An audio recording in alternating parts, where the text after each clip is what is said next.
Hello guys, ഒരുപാട് നാളിന് ശേഷം എൻ്റെ ഫ്രണ്ടും ഫാമിലിയായിട്ട് ഒരു ഡേ ഔട്ട്. ആദ്യം തന്നെ ഫുഡൊക്കെ വാങ്ങിക്കഴിച്ചു. നല്ല നാടൻ ഊണായിരുന്നു. സീ ഫുഡാണ് ഞങ്ങൾ പ്രിഫർ ചെയ്തത്. കണവയും കക്കയും കപ്പയും എല്ലാം ഉണ്ടായിരുന്നു. നല്ല ടേസ്റ്റി ഫുഡായിരുന്നു. അത് കഴിഞ്ഞിട്ട് കാവേരി ആനത്താവളം എന്ന് പറയുന്നിടത്തോട്ട് പോയി. അതൊരു പാർക്കാണ്, ഒരു ചെറിയ സൂ ആണെന്ന് പറയാം കേട്ടോ. ഫസ്റ്റ് നല്ല അരാപ്പയ്മ, വലിയ രണ്ട് അരാപ്പയ്മ, പിന്നെ കുറച്ച് ഫിഷ് ടാങ്കിനകത്ത് കുറേ ഫിഷുകൾ. ഓരോൻ്റെ പേരൊക്കെ അവിടെ എഴുതിയിട്ടുണ്ടായിരുന്നു. ഇപ്പം എനിക്കതൊന്നും ഓർമ്മ വരുന്നില്ല. കുഞ്ഞുങ്ങൾക്ക് ഭയങ്കര ഇഷ്ടമാവും കേട്ടോ. മുമ്പൊക്കെ ഞങ്ങൾ സ്ഥലമൊക്കെ തിരഞ്ഞെടുക്കുമ്പോൾ ഞങ്ങൾക്ക് കൂടുതൽ എൻജോയ് ചെയ്യാൻ പറ്റുന്ന സ്ഥലമായിരുന്നു മീറ്റപ്പിനായിട്ട് തിരഞ്ഞെടുക്കുന്നത്. ഇപ്പം കുട്ടികളെ എൻഗേജ് ചെയ്യാൻ പറ്റുന്ന രീതിയിലുള്ള സ്ഥലങ്ങളാണ് തിരഞ്ഞെടുത്തത്. ഇവിടെ പാർക്ക് മാത്രമല്ല, ഇവിടെ ഒരു സ്റ്റേയ്ക്ക് വേണ്ടിയിട്ടുള്ള ഒരു റിസോർട്ട് പോലെയൊക്കെ അവർ പണിഞ്ഞെടുക്കുന്നുണ്ട്.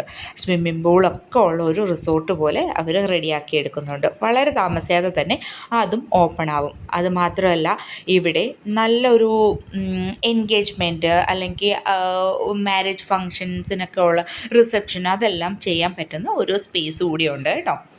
പിന്നെ ഇവിടെ ഒരു മിനി സൂ എന്ന് തന്നെ പറയാം. പലതരത്തിലുള്ള ബേർഡ്സ്, ആനിമൽസ് ഒക്കെ ഇവിടെ ഉണ്ടായിരുന്നു. ഒരു ചെറിയ മ്യൂസിയം എല്ലാം ഉണ്ടായിരുന്നു. ദേണ്ടെ എമു, ഓസ്ട്രിച്ച്, ഇതൊക്കെ കുട്ടികളെ ഭയങ്കരമായിട്ട് ക്യൂരിയോസിറ്റി വളർത്തുകയും കുട്ടികൾക്ക് കൂടുതൽ ക്യൂരിയോസിറ്റി വളർത്തുകയും അവരെ കൂടുതൽ എൻഗേജ് ചെയ്യിപ്പിക്കാനും ഒക്കെ പറ്റുന്ന രീതിയിലുള്ള ഒരു സ്ഥലമായിരുന്നു. അവരെ മാത്രമല്ല, നമ്മളെയും വലിയവരെയും. പിന്നെ കോഴികളൊക്കെ തന്നെ ഇത്രയും തരത്തിലുള്ള കോഴികളൊക്കെ ഉണ്ടോയെന്ന് ഞാൻ ആദ്യമായിട്ടാട്ടോ അറിയുന്നത്. അത്ര ഡിഫറെൻറ്റ് ടൈപ്സ് കോഴികൾ, ടർക്കി എല്ലാം ഉണ്ടായിരുന്നു കേട്ടോ. പിന്നെ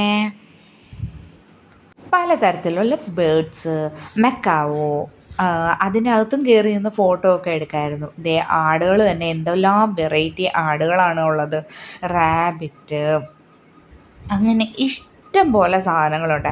അവിടുത്തെ ആ ഒരു ആംബിയൻസ് അത് പറയാതിരിക്കാൻ പറ്റത്തില്ല. മരങ്ങളും ചെടികളും ഒക്കെ ആയിട്ട് നല്ല ഭംഗിയാണ്. പിന്നെ ഇതിനകത്തൊരു വലിയ കിളിക്കൂടുണ്ട്. അതിനകത്ത് നമുക്ക് കയറാം. ദേ കണ്ടില്ലേ, അതിനകത്ത് കയറി നമുക്ക് ബേർഡ്സിനൊക്കെ ഫീഡ് ചെയ്യാം. 100 റുപ്പീസാണ് ഒരാൾക്ക്. നമ്മൾ രണ്ട് വലിയവർ കയറിയപ്പോൾ നമ്മുടെ കുഞ്ഞുങ്ങളെയും കൂടി അവർ കയറ്റി കേട്ടോ. അതിന് സെപ്പറേറ്റ് പൈസയൊന്നും അവർ മേടിച്ചില്ല. അതുങ്ങൾ വന്ന് നമ്മുടെ കയ്യിലൊക്കെ ഇരുന്ന് എല്ലാം ഇങ്ങനെ കൊത്തി തിന്നുന്നു, നമ്മുടെ തലയിൽ കയറിയിരിക്കുന്നു, തോളത്ത് കയറിയിരിക്കുന്നു. നല്ല വൈബായിരുന്നു. എത്ര നേരം വേണേലും നിൽക്കാം, അതിനൊന്നും ഒരു പ്രശ്നമില്ല. നമ്മൾ പിന്നെ കുറച്ച് നേരമൊക്കെ നിന്ന് കഴിയുമ്പോൾ നമ്മൾ മടുക്കുമല്ലോ, നമ്മളങ്ങ് വെളിയിലിറങ്ങും. പിന്നെ ആനയുണ്ടായിരുന്നു. ആനയുടെ അടുത്തൊക്കെ നിന്ന് ഫോട്ടോ എടുക്കാം, കെട്ടിപ്പിടിച്ച് ഫോട്ടോ എടുക്കാം.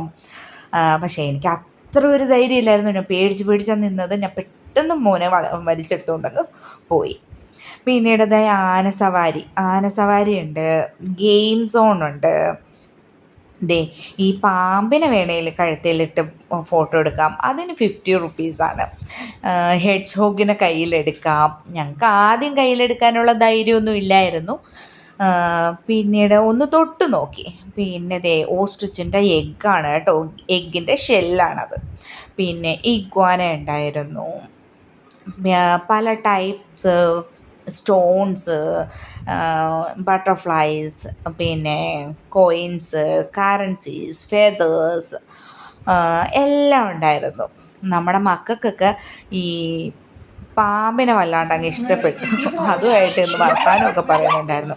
എന്നാലും കയ്യിലെടുത്ത് ഫോട്ടോ എടുക്കാനൊന്നും ഉള്ള ഒരു ധൈര്യമൊന്നും അതുങ്ങൾക്ക് വന്നിട്ടില്ല. ഇനി ഒന്ന് രണ്ട് തവണയൊക്കെ പോകുമ്പോൾ മിക്കവാറും ആ ഒരു ധൈര്യം വരും എന്നാണ് എനിക്ക് തോന്നുന്നത്. പിന്നെ ദേ കണ്ടില്ലേ, ഇനിയും ഉണ്ട് ആനകൾ. 2-3 ആനകൾ വേറെയും ഉണ്ട്. പക്ഷേ അതിലും മറ്റേ ആനയാണ് നല്ല ഇണങ്ങിയ ആന.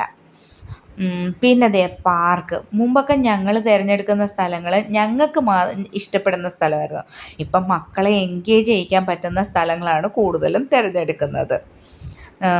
അവരെന്തായാലും എൻജോയ് ചെയ്തു. ആ അത്ര ടൈം അവരെങ്ങനെ കളഞ്ഞെന്ന് അവർക്ക് തന്നെ അറിയില്ല. അത്രയധികം അവർ എൻജോയ് ചെയ്തായിരുന്നു. പിന്നീട് ഞങ്ങളും കുറഞ്ഞതൊന്നുമല്ല, ഞങ്ങളും നന്നായിട്ട് എൻഗേജ് ചെയ്തു. ഊഞ്ഞാലാടി, കുറേ നേരം വർത്താനം പറഞ്ഞു, കുറേ ഫോട്ടോസ് എടുത്തു.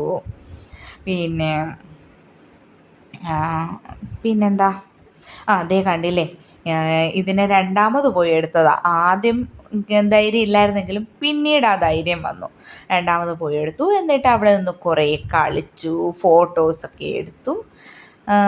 അപ്പോൾ ഇത്രയേ ഉള്ളൂ ഇന്നത്തെ വീഡിയോ. അപ്പോൾ നിങ്ങൾക്ക് വീഡിയോ ഇഷ്ടപ്പെട്ടെങ്കിൽ ഒന്ന് സബ്സ്ക്രൈബ് ചെയ്തേക്കണേ. മറ്റൊരു വീഡിയോ ആയിട്ട് നമുക്ക് മറ്റൊരു ദിവസം വരാം. അപ്പോൾ ഓക്കെ, ബൈ.